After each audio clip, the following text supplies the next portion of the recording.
Hi friends, welcome to శివాయ నమః. ఓంకి స్వాగతం. ఫ్రెండ్స్, మీరు కొత్తవారు కనుక నా ఛానల్ని సబ్స్క్రైబ్ చేసుకుని ఫ్రెండ్స్, నేను పెట్టిన ప్రతి వీడియో మీకు నోటిఫికేషన్ వస్తుంది. అలాగే పక్కనున్న బెల్ ఐకాన్ నొక్కి లైక్ చేసుకుని ఫ్రెండ్స్, ఇక మన వీడియోలోకి వెళ్దాం. పెళ్ళైన మహిళలు పొరపాటును కూడా ఇప్పుడు చెప్తున్న వస్తువుల్ని పుట్టింటి నుంచి అత్తింటికి తీసుకువెళ్ళకూడదు. అవేమిటో ఇప్పుడు మనం తెలుసుకున్నాం. పెళ్ళైన మహిళలు పొరపాటున కూడా ఈ వస్తువులు పుట్టింటి నుంచి అత్తింటికి తీసుకువెళ్ళకూడదు. సాధారణంగా పెళ్ళైన తర్వాత మహిళలు తమ పుట్టింటి వారిపై ఎంతో ప్రేమానురాగాలను పెంచుకుంటారు.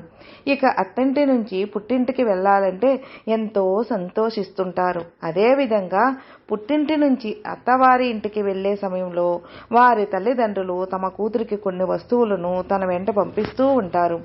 ఈ క్రమంలోనే పుట్టింటి నుంచి కొన్ని వస్తువులను తీసుకెళ్లడానికి మహిళలు కూడా ఎంతో ఇష్టత చూపుతూ ఉంటారు. అయితే ఈ విధంగా పుట్టింటి నుంచి అత్తవారింటికి వస్తువులను తీసుకెళ్లేటప్పుడు పొరపాటున కొన్ని వస్తువులను అసలు తీసుకువెళ్ళకూడదని పండితులు చెప్తున్నారు. మరి ఆ వస్తువులు ఏమిటో ఇప్పుడు మనం తెలుసుకున్నాం. పెళ్ళైన తర్వాత మహిళలు పుట్టింటి నుంచి అత్తవారింటికి పొరపాటున కూడా పుల్లటి వస్తువులను, చేదు వస్తువులను తీసుకుపోకూడదు. పుల్లటి వస్తువులను తీసుకోకపోవడం వల్ల ఇరు కుటుంబాల మధ్య మనస్పర్ధలు తలెత్తాయి. అదేవిధంగా చేదు వస్తువులను తీసుకు వెళ్ళడం వల్ల ఇరు కుటుంబాల మధ్య అభిప్రాయ భేదాలు వస్తాయి. అదేవిధంగా పుట్టింటి నుంచి మహిళలు అత్తవారింటికి చీపురును తీసుకు వెళ్ళకూడదు. ఈ విధంగా తీసుకోకపోవడం వల్ల పుట్టింటిలో ఉండే లక్ష్మిని తన వెంట తీసుకుపోతున్నట్లు అవుతుంది. ఈ విధంగా చీపురు, ఉప్పు, చింతకాయ పచ్చడి వంటి వస్తువులను తీసుకువెళ్లేటప్పుడు ఊరకనే కాకుండా పుట్టింటి వారికి కొంత డబ్బుని చెల్లించి తీసుకువెళ్ళవచ్చును. అదేవిధంగా నల్లటి వస్త్రాలను కానీ నల్లటి వస్తువులను కానీ పుట్టినింటి నుంచి తీసుకువెళ్ళకూడదు. అవి నువ్వులు, మామూలుగా ఇనుప వస్తువులు ఇలాంటివేమీ పుట్టింటి నుంచి తీసుకెళ్ళకూడదు. మరికొందరు తమ పుట్టింటి నుంచి గుర్తుగా కొన్ని పూజా సామాగ్రిని తీసుకుని వస్తారు.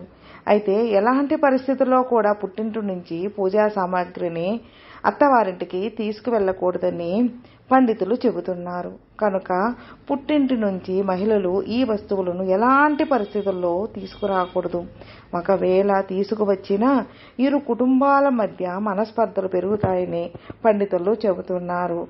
ఒకవేళ మీరు నువ్వులు ఇలాంటివి తీసుకున్నా గనక వాళ్ళకి ₹1 అయినా ఇచ్చి కొబ్బరి నూనె ఇలాంటివి తీసుకున్నచో అవి సాయంత్రం పూట కాకుండా శుక్రవారం, మంగళవారం పూట కాకుండా మిగతా ఏ వేళ అయినా తీసుకున్నచో వాళ్ళకి ₹4, ₹5 అయినా వాళ్ళ చేతిలో, అమ్మ చేతిలో పెట్టి తీసుకెళ్లిపోయినా పాటిన ఉండదని పండితులు చెబుతున్నారు. ఫ్రెండ్స్, విన్నారుగా. ఫ్రెండ్స్, మీకు ఈ వీడియో నచ్చితే లైక్ చేయండి, మీ ఫ్రెండ్స్కు షేర్ చేయండి. సబ్స్క్రైబ్ చేసుకున్నట్లయితే ప్లీజ్ సబ్స్క్రైబ్ చేసుకోండి. నేను పెట్టిన ప్రతి వీడియో మీకు నోటిఫికేషన్ వస్తుంది. అలాగే మీ అభిప్రాయాన్ని కామెంట్లో మెసేజ్ చేయండి. ఓం నమః శివాయ నమః.